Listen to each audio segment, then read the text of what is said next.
Quem está chegando para mais uma boa conversa conosco é Daniel Toledo. Aliás, para falar sobre uma caravana monumental de até 8 mil migrantes, entre eles venezuelanos, cubanos, mexicanos.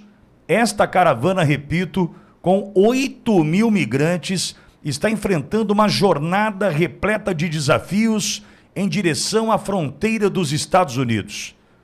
E carrega uma bandeira. Sabe qual é?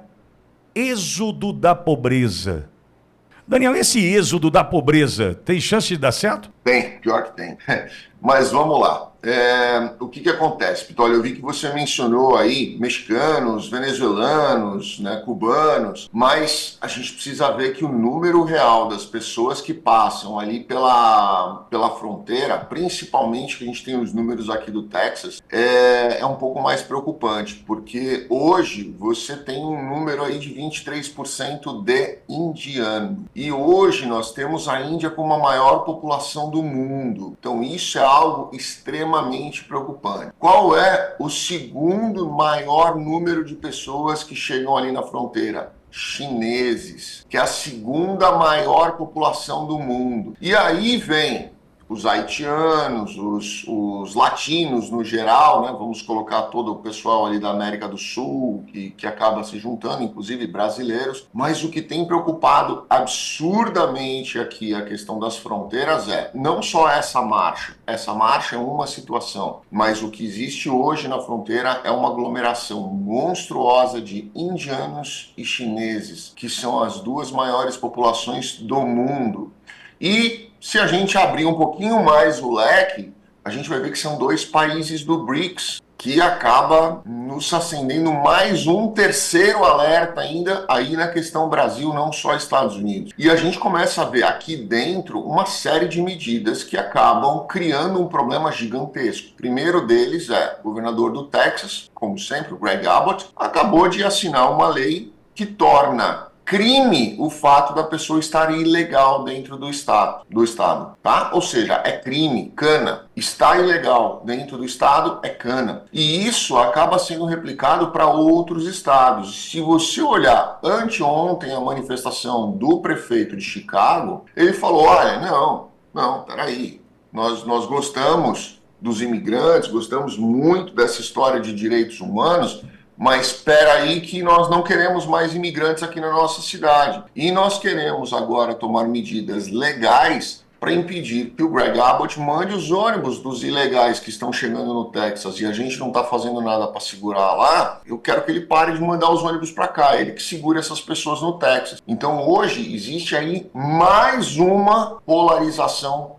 política partidária dentro dos Estados Unidos, que pode se impactar nas eleições. E, Daniel, quando você traz números relacionados a estes que vêm da Índia e que vêm da China, tem um outro detalhe também. Parte daqueles que vêm da China são do sexo masculino, numa faixa etária que poderiam ou deveriam estar no serviço militar chinês e que estão sendo acusados de chegarem aos Estados Unidos para tentar também servir como espiões, não é? Também, mas qual que é o maior alerta que a gente enxerga disso e que eu já falei isso várias vezes aqui, fui criticado por diversas pessoas. A maioria dessas pessoas são pessoas em idade laboral, são pessoas em idade de trabalho. Né? Se o trabalho na China está tão bom, a China está crescendo tanto, a China está pagando bem, a China está em ascensão absoluta, está tudo bacana para o jovem lá, por que ele quer entrar ilegalmente em outro país? Né? Então a gente precisa olhar aí que nós temos aí grandes sinais de que a economia ali não está tão legal quanto as pessoas, como o Partido Comunista vende. Né? E na Índia a gente tem a maior população do mundo. Enquanto eles não controlarem isso, eles vão ser exportadores de pobreza. Porque não está vindo para cá, pode ter certeza absoluta, dessas pessoas que estão ali na fronteira, não tem nenhum milionário. Né? Não está a nata da sociedade entrando por ali. A grande maioria são pessoas que realmente têm uma condição terrível.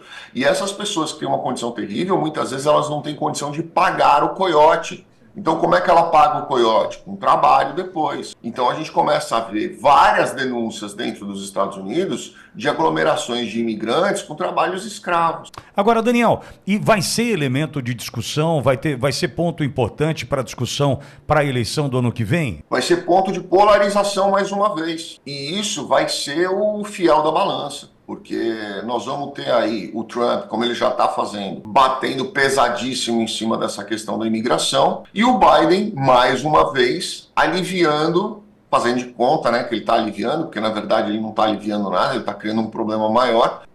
O Biden fazendo de conta que não, pode vir, nós temos que absorver a pobreza do mundo, e assim vamos, né? Fala, Bogo. Daniel, bom dia, prazer falar contigo. Bom dia, Bogo.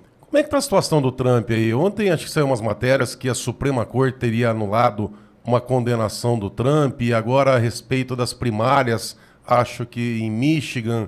Como é que está a real dessa situação do Trump? Tem uma esperança pra gente aqui, né?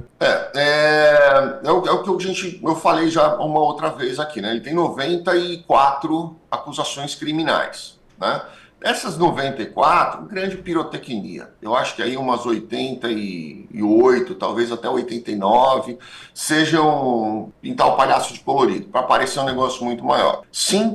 4, 5 ali são muito sérias. Dessas, eu acho que ele vai ser condenado. Dessas 4 ou 5. Se ele vai ser preso, aí é outra história. Mas eu acho que nessas aí ele vai ser condenado. E mesmo que ele seja condenado, ele pode assumir o cargo de presidente. O grande problema é se essa história dos estados vetarem a participação dele, tanto nas primárias quanto nas eleições. Lembra, o estado ele não pode impedir que o Trump participe das eleições. Ele pode impedir que o Trump tenha o nome dele na cédula de voto, tá? É a única coisa que o estado pode fazer. Ele não pode participar na cédula de voto desse estado. Então, quer dizer, se isso realmente for para frente, nós vamos ter alguns estados com o nome do Biden e só, em quem você vai votar. Só tem um X para você fazer. Ou nós vamos derrubar essa história toda aí, a Suprema Corte, né, federal, isso daí, o que nós estamos fazendo é Corte Estadual, hoje decisões, está na Suprema Corte Federal para decidir isso daí. Na hora que a federal se manifestar, nós vamos ver isso se espalhar para outros estados ou não. E ia ser muito interessante ver uma cédula de eleitoral onde você vai lá você vai fazer a votação, só tem lá em quem você quer votar. O único número que tem é 13. E aí? Você vai apertar qual? Mas nesse caso, Daniel, que você diz é a votação das primárias, né? Não, porque pelo sistema americano... Não, da eleição. Da eleição? Da eleição. Todas as eleições aqui nos Estados Unidos, elas são controladas pelo Estado, mesmo que seja uma eleição para a federal. É o Estado que controla. Por isso que houve aquele monte de denúncia do Trump naquela época. Ah, o Estado não fez isso, o Estado não fez aquilo. Eu não quero que o Estado homologue o resultado das eleições. É o Estado que controla isso.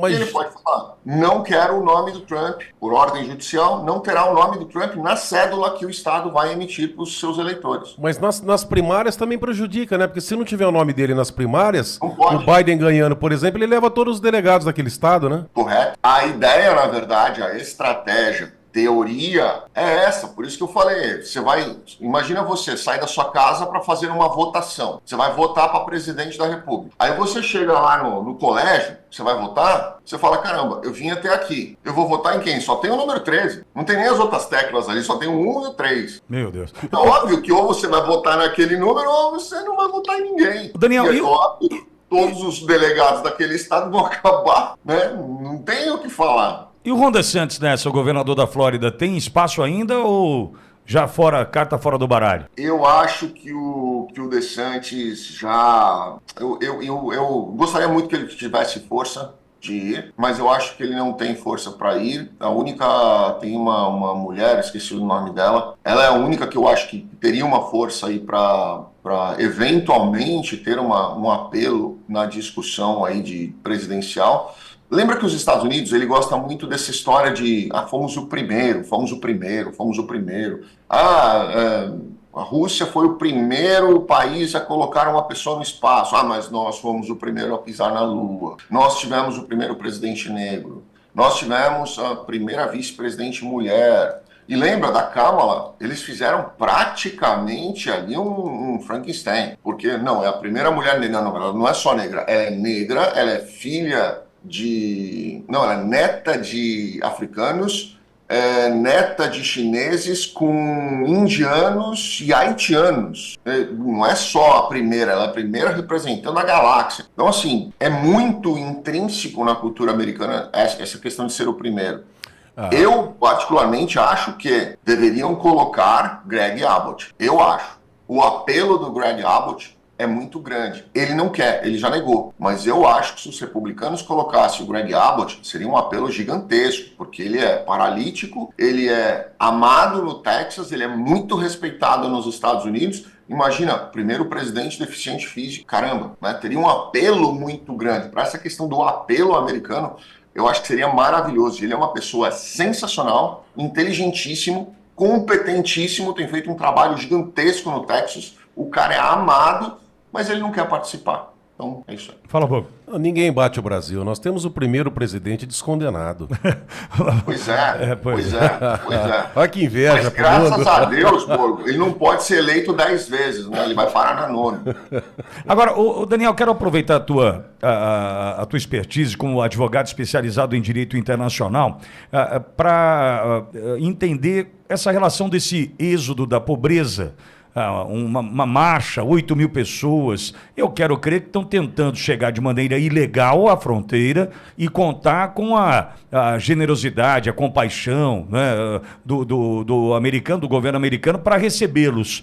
Eu não vejo essa possibilidade, embora ela exista, né, para todos estes serem ali acolhidos pelos Estados Unidos. Lembrando que é uma entrada irregular e ilegal e pode trazer consequências, né, Daniel? Com certeza. Aí vamos entrar num assunto onde toda vez que eu toco nesse assunto, a gente tem aí 50 pessoas, 50% das pessoas apoiando e 50% das pessoas crucificando. Vamos lá. Pitoli, quantos filhos? Eu tenho 2. Você, Borgo? 2. Beleza. Por que não 5? Olha, medo de não dar conta de dar toda a estrutura de escola, saúde, enfim, que eu poderia dar. Projeto... É caro, absurdamente caro. Sim. Projeto nosso, meu e da minha esposa original, eram 5 filhos. Mas é o que o Pitoli falou, não dá.